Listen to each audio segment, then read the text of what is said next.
Very good. Come on. Well, listen, again, we can't tell you how excited we are to start this journey together. And we want you to have that imagery as we walk into these next 8 weeks. It's not just about what's getting started today. It's about what God desires to do in each of our hearts over these next 8 weeks that could change our lives forever. And we believe could change Faulkner County and is the beginning of a movement that could happen across America. So first, way to go.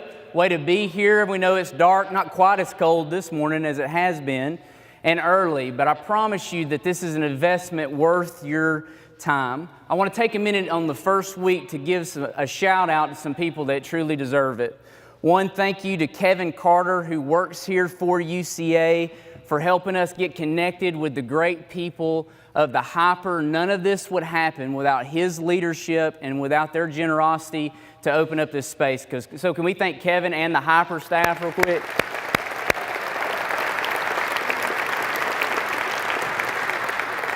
Jonathan Bergen, who you just heard from in these last minutes, he's the muscle behind Man to Man. He's the one that's really the engine behind getting us to this point. He's a great leader, and I have no better friend.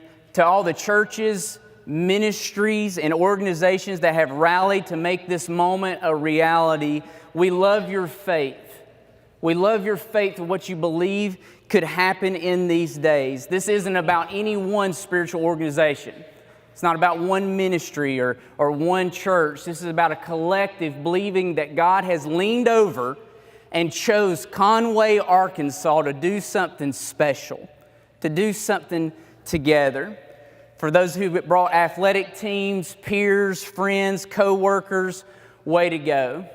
To Russell Rainey, who helped coach us through launching this, we couldn't do this without you, bro. Thank you so much. For to me personally, and for you more than you know, there is no man that is more significant than Robert Lewis. One God moment brought a spiritual father into my life that's been changing it, and it's going to benefit you more than you know. Robert, I'm going to ask you to raise your hand real quick right back there. That's Robert Lewis. Can we thank him?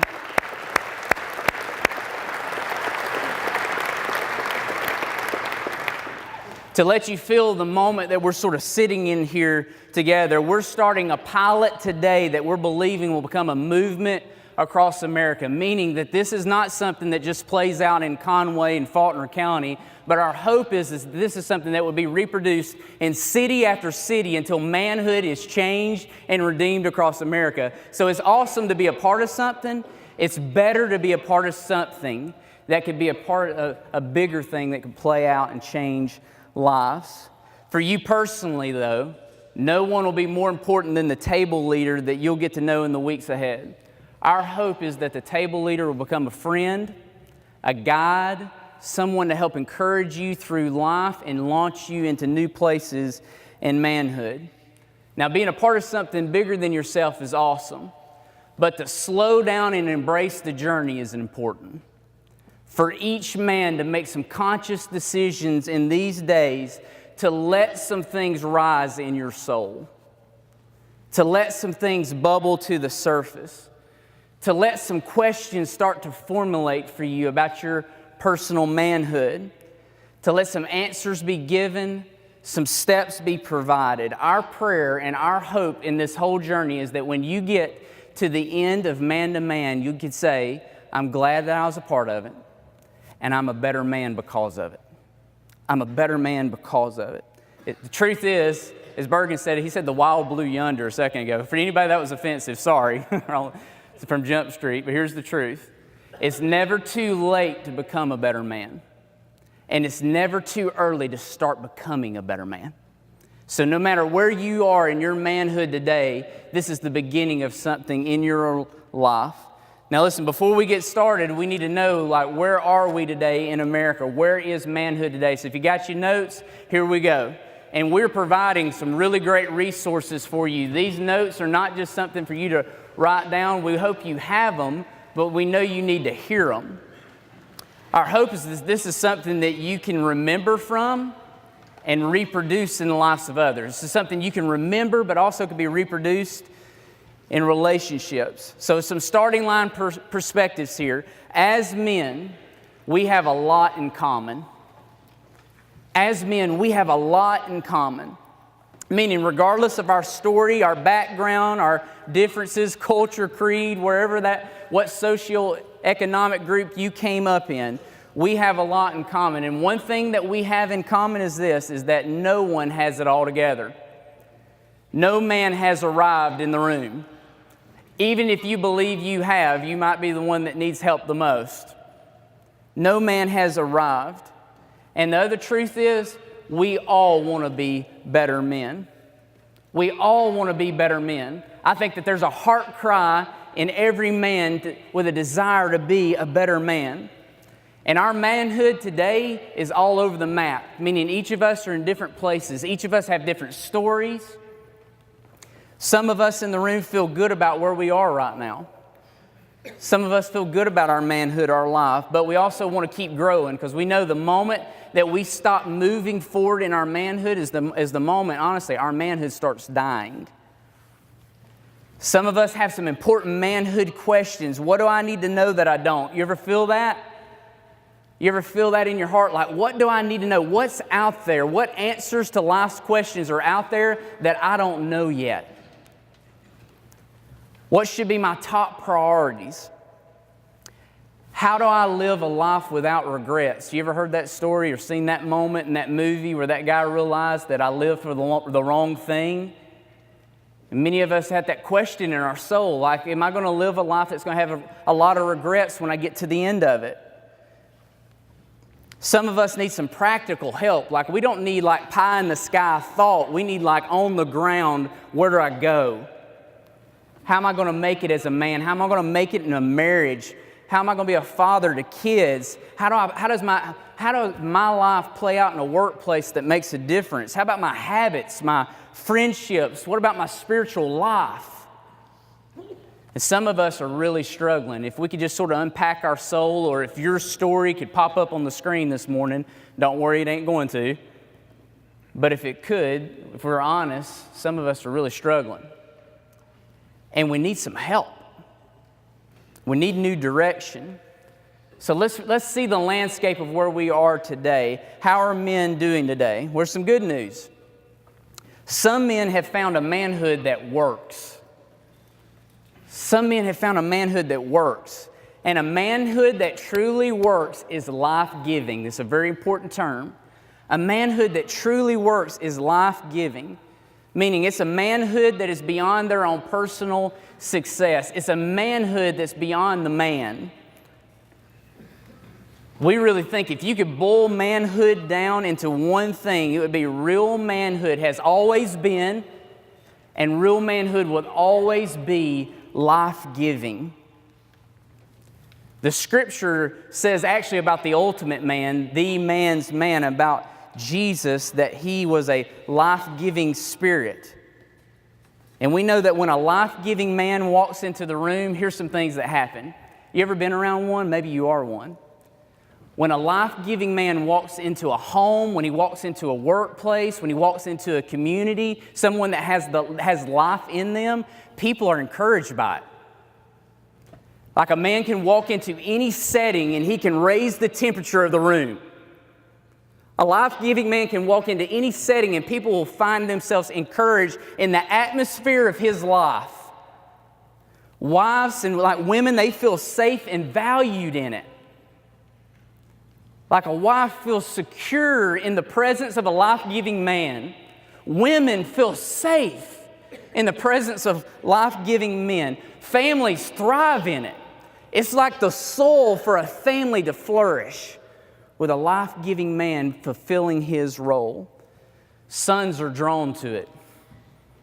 I think every one of us in this room has inside of us this inertia, this effect that we are drawn to someone that brings life, that doesn't take it. Daughters delight in it. The workplace and community benefit because of it. I promise you that society is panting for life-giving men. Culture is craving some men that would show up on the scene of every sphere of influence and would bring life, not take it. 1 Corinthians 15:45 again says that Jesus, the man, was a life-giving spirit. Come on now. It's like when it goes defining the manhood of Jesus Christ, the word uses is life-giving. Life-giving, it describes the manhood of Christ. We're going to put him out there as a goal and a pursuit. Now, some men are living a manhood fog. Let's talk for a second. See where we are. Some men live in a manhood fog. Meaning that we're living in a time unlike any other before. We need to realize where we are. Unlike any time before, it wasn't long ago that culture had like some clear markers for manhood. In the past, there was sort of some predetermined journey points that men were striving for. One was to be married.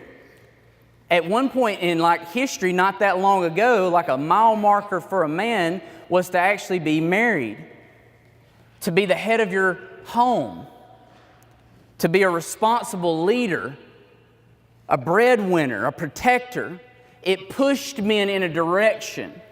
Those cultural markers, though, have faded and oftentimes are now rejected. And because of that, men live in a haze. We don't know which way to turn, or we don't know which way to go. Things we used to celebrate about manhood and about men are now shunned. Let's talk about the stuff that nobody talks about. It's laughed at now if the mile marker for a man is to become someone that's married. Why do that? Why pay that price when I can get the benefits of in other ways? Why wouldn't I just enjoy my freedom? If you say in our culture nowadays, the head of the home, you might get your head cut off. That's a term that we've lost. That's a role that we no longer see or celebrate. Breadwinner. Like if we dared to insist that a man be the primary provider in his home, that would be shunned in a myriad of ways. Now I want you to hear me say this on the front side. We won't say one thing in these 8 weeks that diminishes the role of women. Not one. We won't say one thing. We celebrate things that happen in womanhood. At the same time, what our hope is to rightly look at the role of a man. To again raise up what was ultimately designed and what you long to live, what you were created for. You say things like protector, that's a lost thought. Matter of fact, many women now have come to the thought that I don't want a man in my life. The New York Times recently said that single moms are the new normal. Single moms are the new normal, meaning that they earn the money, they take care of themselves, and the last thing that they want is to bring a man into that circle to mess it up. The new normal in America is that. So times have changed, and what it's done is it's left men conflicted and confused. If times have changed and the fog has rolled in, we don't know which way to go anymore. We're almost scared to death to take any step. So what does it mean to be a man today? What does it mean? Turning away from the answers from the past, we have lost a clearly defined manhood for the present.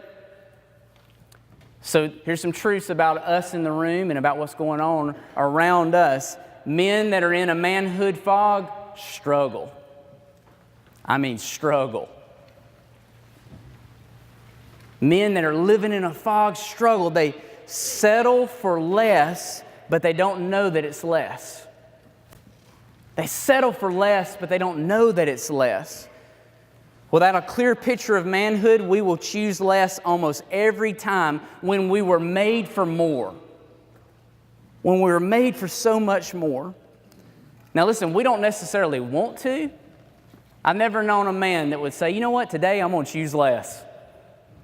I've never seen somebody wake up in the morning and say, you know what, today I think I'll make some poor decisions, or I'll propel my life in a direction that's living for less.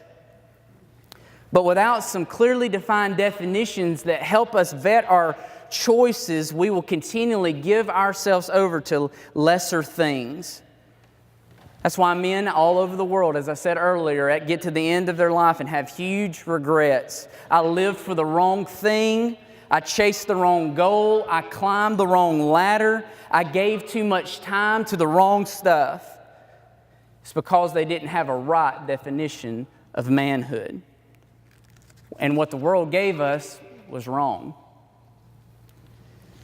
Men that are living in a fog create problems.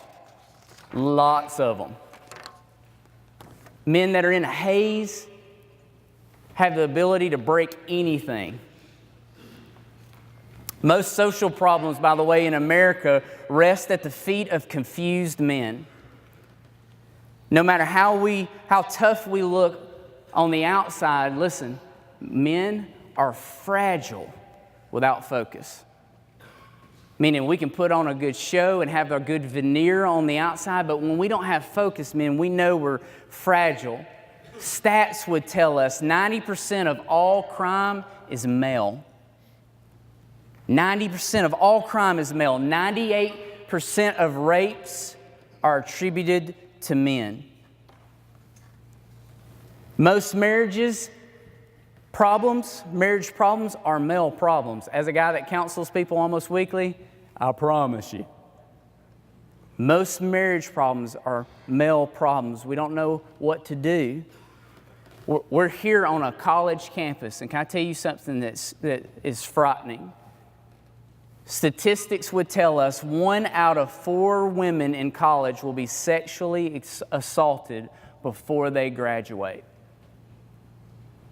1 out of 4 women will be sexually assaulted before they graduate. Why? Why is that true? Why is that happening? Because men without guiding definition of manhood are dangerous.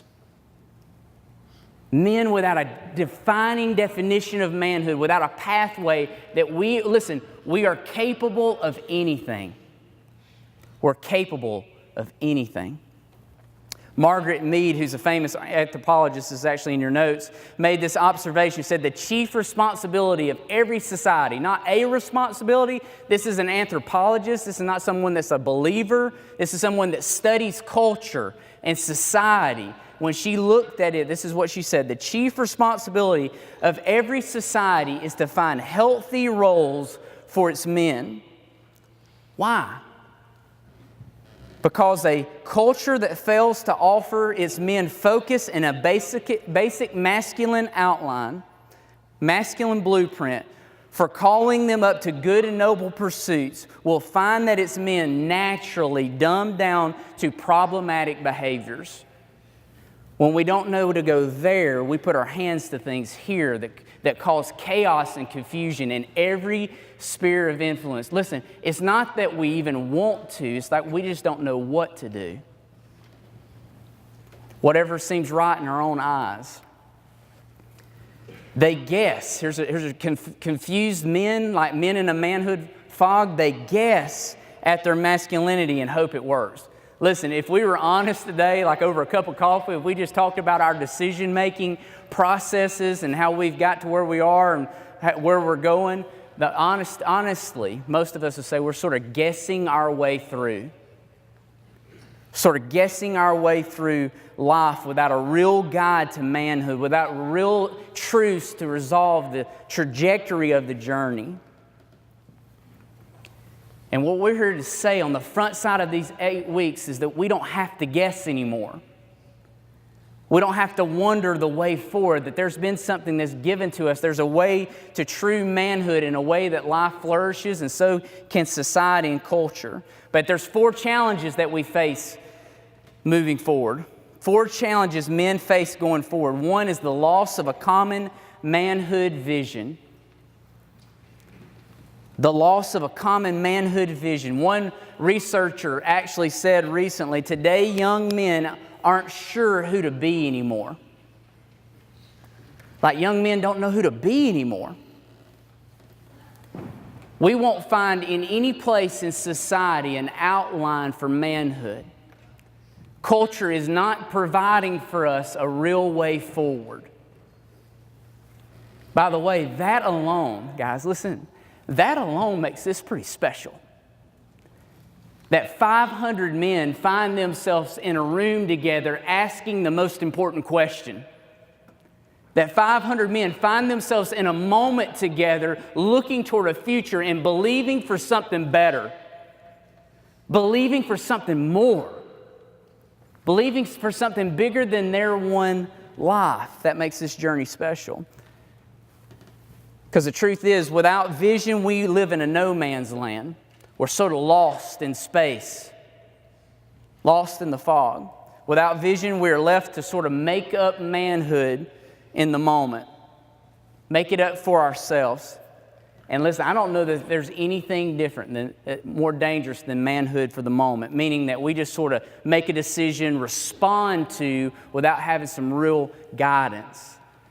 And culture is always going to push out there for you the example of who a man is. The problem is that it has no lasting power. This is what a man looks like. This is what a man's like. This is how a man acts. This is what a man feels. And that is a constant changing icon in our culture. It doesn't have any staying power. It never stands the test of time. What we dare us to believe, what we desire to believe together is that there is a manhood that is proven, that there's a manhood that is timeless, that God intended for us, that if we would be brave enough to learn its ways and take new steps, that you could actually flourish.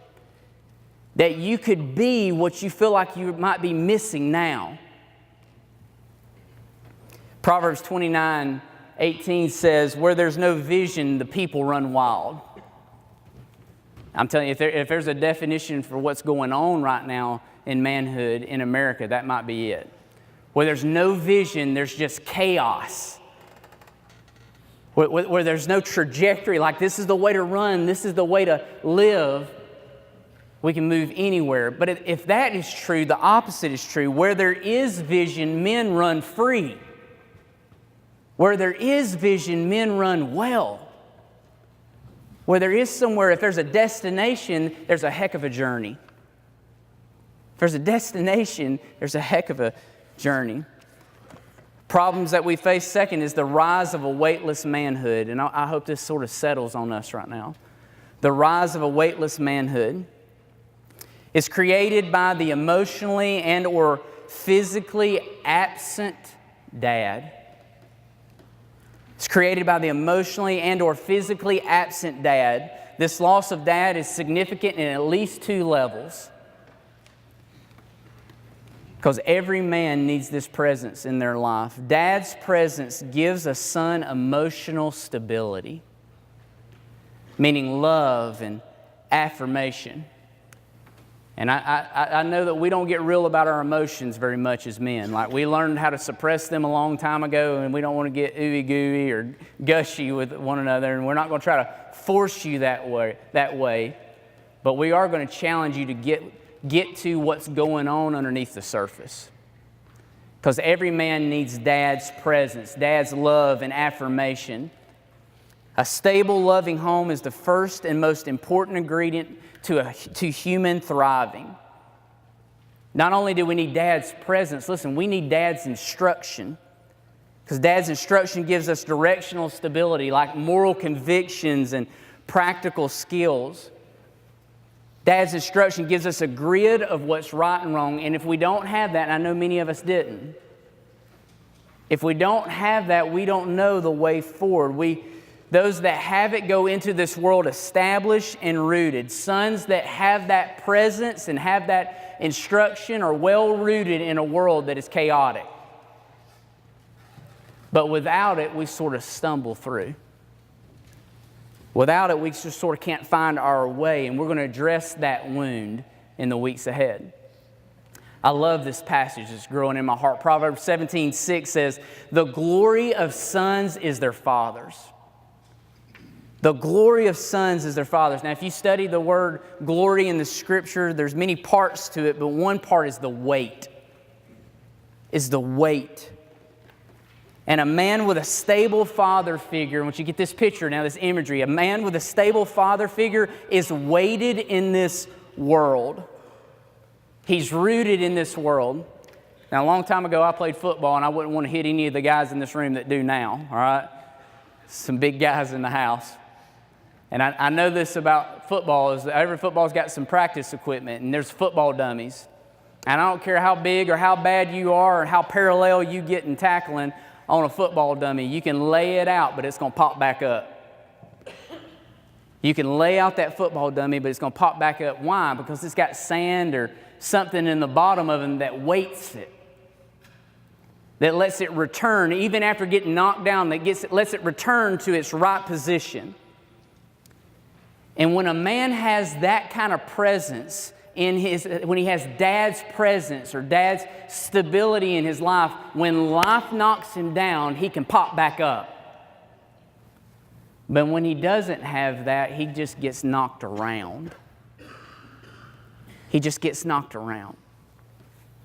And I've never knew a man, or I don't think there's ever been a man that doesn't need that in their life. And if they hasn't went on a journey to resolve that in their soul.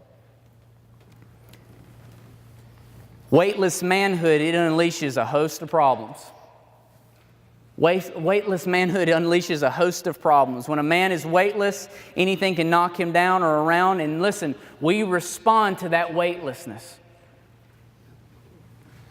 We respond in a myriad of ways. Without that presence in our life or instruction, many men will turn to things like drugs, crime, sexual appetites fulfilled. We go on the journey for a cheap substitute. We put dust in our mouth hoping that it's water.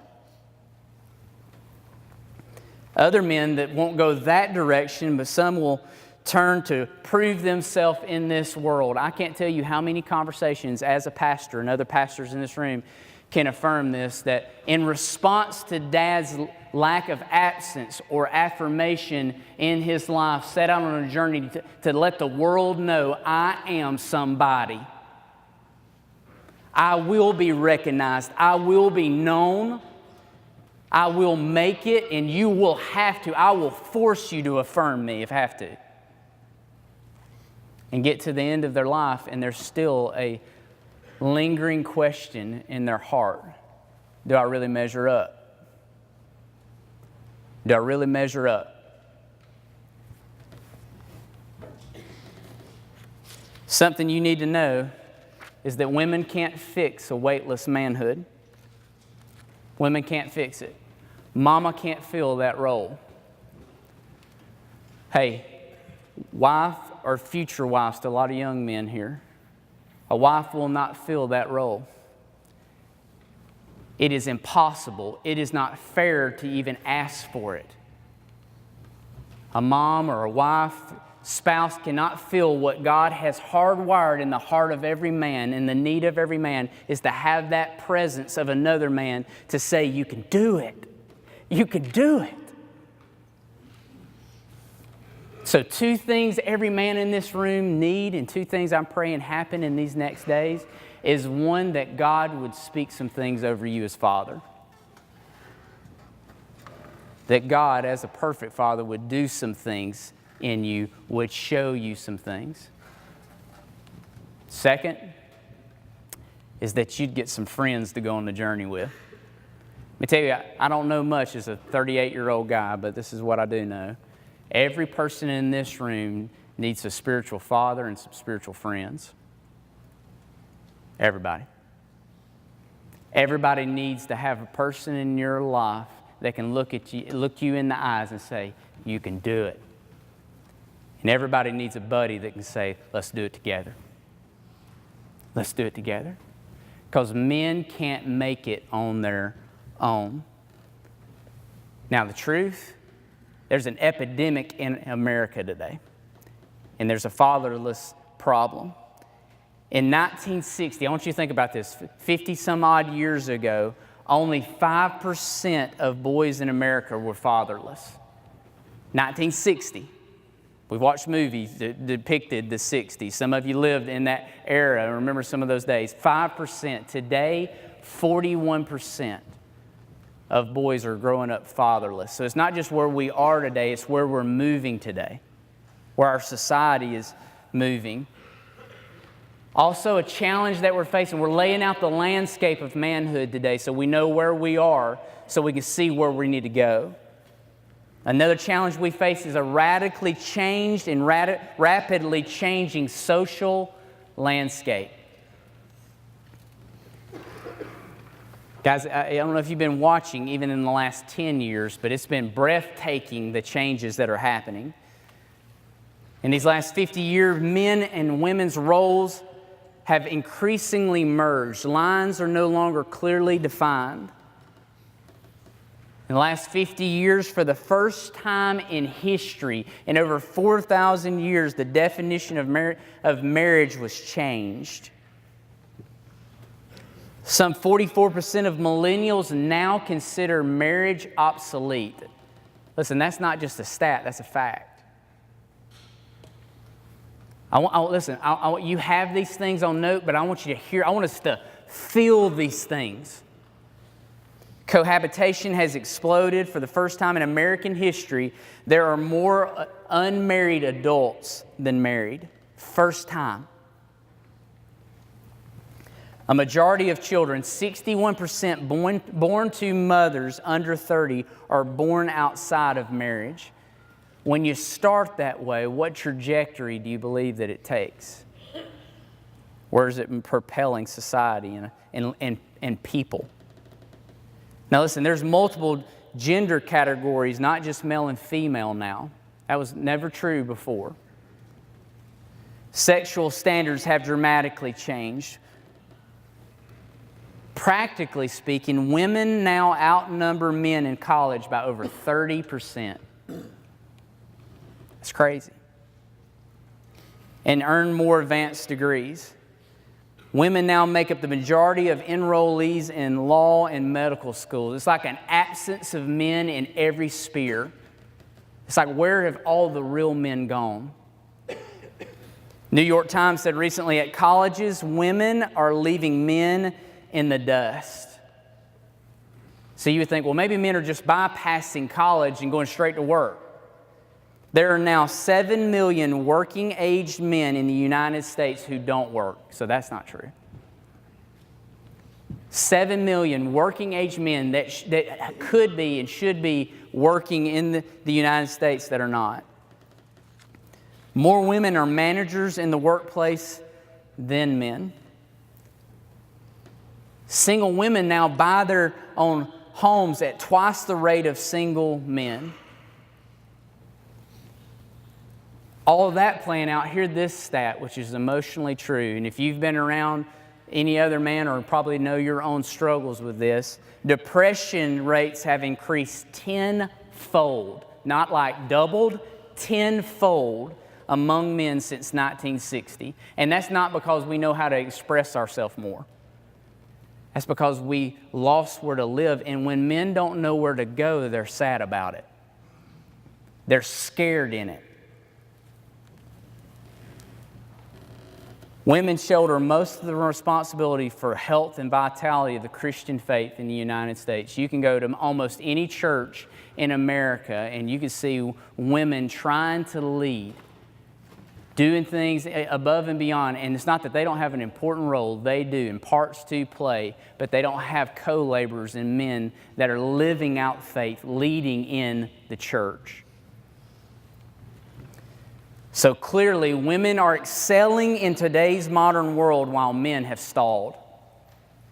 Women are excelling. Awesome. Sadly, men have stalled. And listen, when you think about a stalled car, it just sort of sits, but you need to think about a stalled ship that drifts. When a man stalls, he don't just stay still. He ends up drifting away from purpose. So listen, that's some challenges we face. Now, let's go to this. How about some lies men believe about themselves? Because I don't know if you know this or not, but there's a lot of whispers into your worldview. There's a lot of things that you're struggling with that you might not know how to articulate and say, and we hope those things come up in these days, some lies that men believe about themselves. One is this: I should know what to do. You ever feel that? That as a man, you feel in your soul, I should know what to do, right? I think a lot of that's where statements like originate from, like, be a man. You ever heard that statement? Like, be a man, man up. You've said it, right? Thought it for sure. The problem was that we say those things, but many times we don't even know what it means to be a man. We're saying you should know what to do. It's one thing that you've been coached and you know where to go. It's another thing if that's just a statement and you have no idea what the next step is.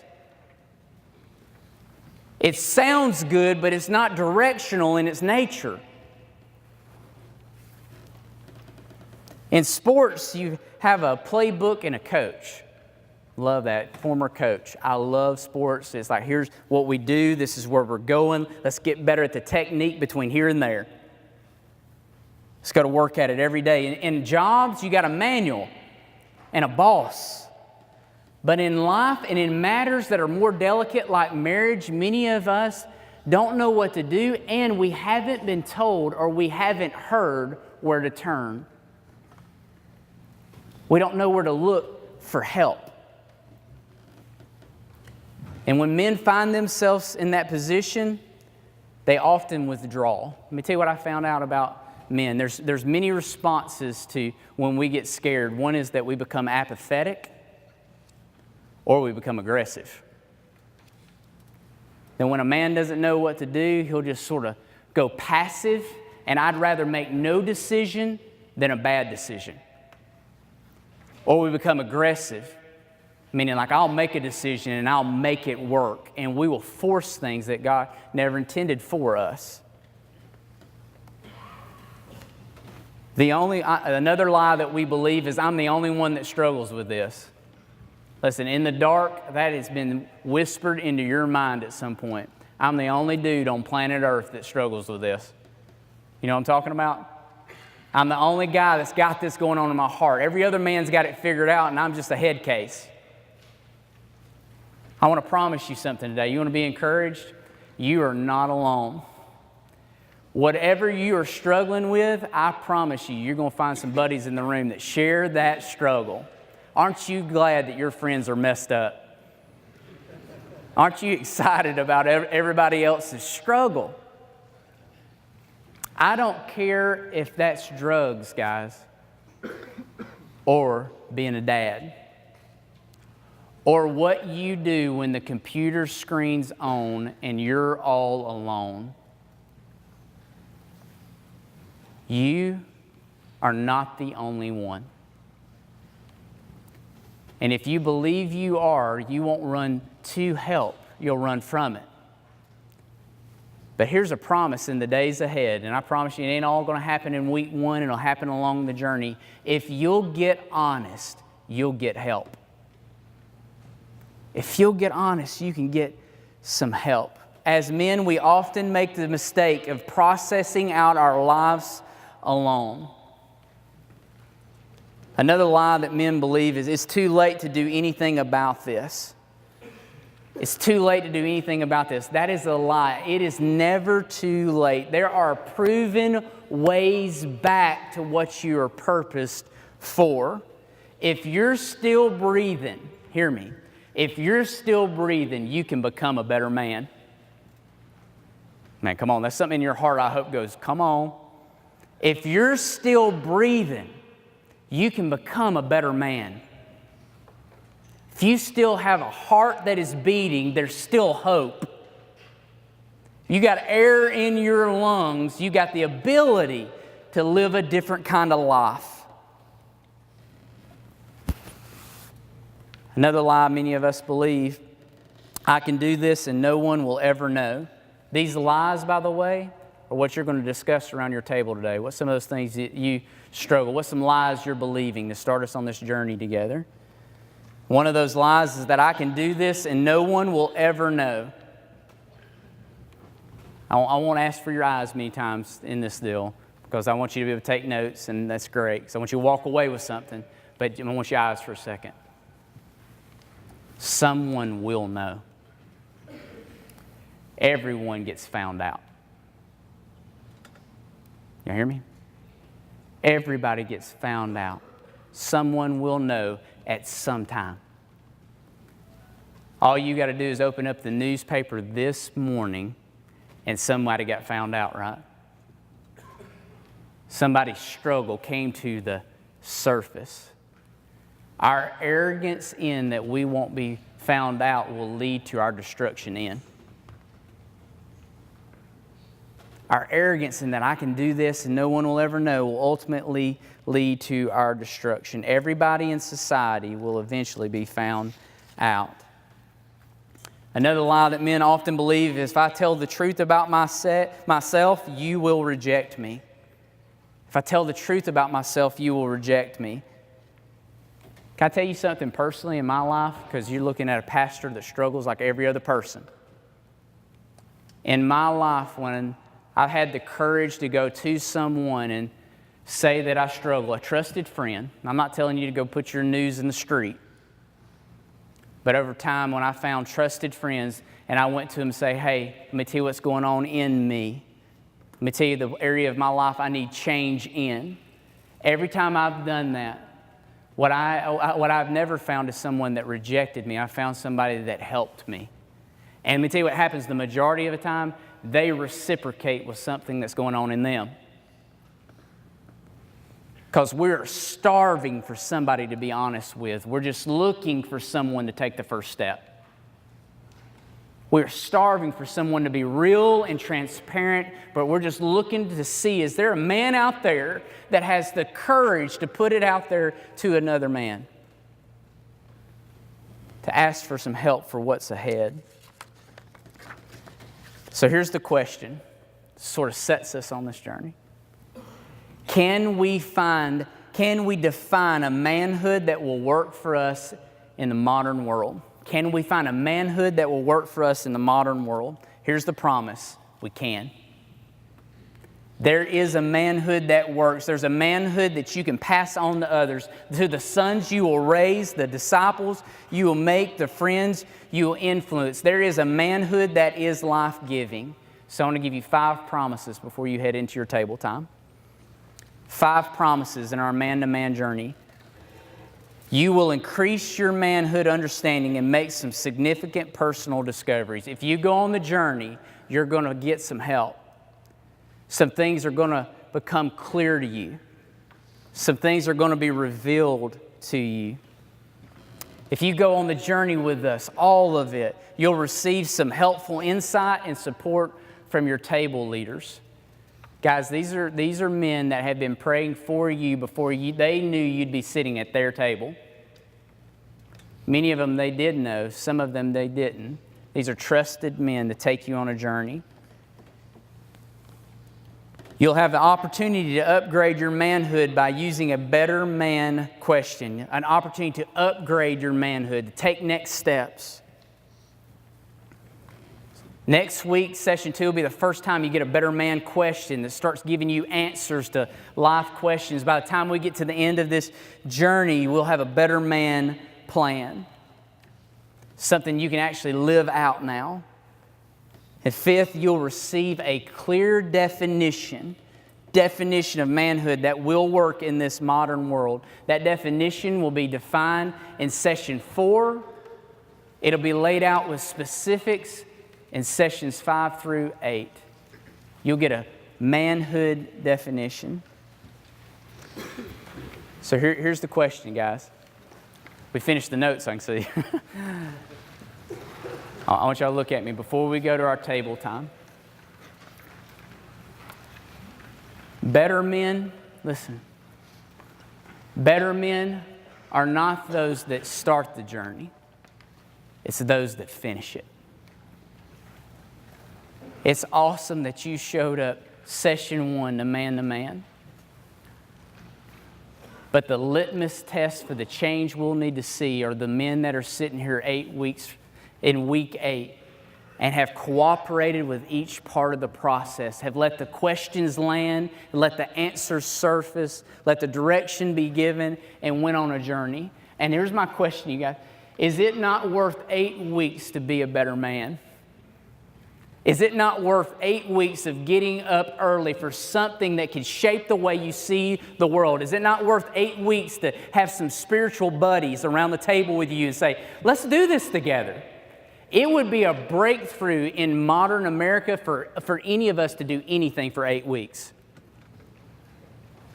To do something with consistency for 8 weeks. It would be a breakthrough, let alone to let us go on a spiritual journey together. Now, your table leaders are going to help you facilitate those lies and those questions, saying, hey, which ones of those that I struggle to believe at times? Somebody at your table will actually go, it's eating time now. We'll go and get the pastries and stuff for you to bring back to your table. Thank you guys for starting the journey. This is session 1. Let's go the whole thing.